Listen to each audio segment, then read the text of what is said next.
Таны бодлоор Монцентийн хамгийн том давуу тал, хамгийн онцгой юм нь магадгүй хүмүүс нэг сайн мэдгүй өөр зүйл ингэж боддог байтал таны бодлоор би яг ийм л байлгамаар байна гэж хүсдэг тэр зүйл чи юу вэ? Доктортой хөгжлөхан байна. Тэр бодлогыг л одоо анханаас нь нэвтрүүлчихвэл тэр нь одоо ингээд технологитой шингэсэн, боловсон хүчин бүрдүүлж байгаа хамт олонд нь шингэсэн, алсын хараанд нь шингэсэн ийм байдалтай удирдлагынудаа тэрийг өдөр тутамд ингэж байнга сануулж авдаг доктортой хөгжлийн чиглэлээр бол илүү бизнесмен цаашдаа одоо ингээд саад бэрхшээл багтай. Тэр хэмжээгээр хөрөнгө оруулалт доктортой ингэж явах юм бол ирээдүйдээ хөл нийлэх юм болоо гэж хараад байгаа.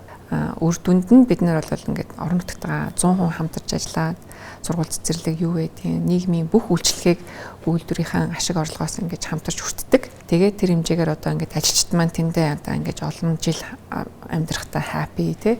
Ямар ч асуудалгүй тэгээ өөр хүмүүсд нь тэнд сурдаг, гэр бүлийн бүх гишүүд нь орлоготой, ажилтай, амьдралтай. За тэгээд мэдээж бизнесийн үр ашиг мэдээж доктортой байх ёстой. Тэр хэмжээнд бид нар бас ингээд чанараараа ирээдүйд илүү одоо цойлох болоо гэж найдаж байна. За ногоон цементийн хүрээнд бид нэр одоо ингээд бүтээн байгуулалтын онцлогоос шалтгаалж одоо хамгийн байгаль орчинд ээлтэй одоо тийм шийдлүүд нь ямар ах вэ? Цементийг бид нэр өнөөдөр орт найрлагыг харах юм бол одоо гадаад жишээлбэл маш хэмжээний цацар хэвтэгт бодис дотор нь ингээд ордог гэдэг. Тэгэхээр цацар хэвтэгт бодис хэд их хэрэглүүл бас тэр байгаль орчинд гэсэн тэр барилга дотор ажиллаж амьдарч байгаа хүүхдүүд жишээл цэцэрлэг байвал тэр хүүхдүүдийн одоо ингээд эрүүл мэндэд яаж нөлөөлөх вэ? Тэгэхээр энэ барилгын материалын орц найрлагт бид нэр анхаарлаа хандуулах маш чухал. Ямар ч эрүүл мэндэд хор нөлөөгүй байх тийм одоо технологиг нэвтрүүлэх ёстой.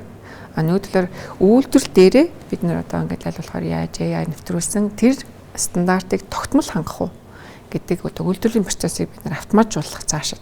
Тэрийг одоо ингээд заавал ингээд доголдолтой биш тийм ээ. Өнөөдөр манайх хамгийн гол нь одоо чанартай цементийг ямар ч одоо доголдолгүйгээр тогтмол нийлүүлэлттэй тогтмол чанартай байх уу гэдэг дээр анхаарч ирсэн. Энэ бол үйлдвэрлэл эхэлж байгаа хүмүүсийн одоо хамгийн том зорилго гэхүү дээ.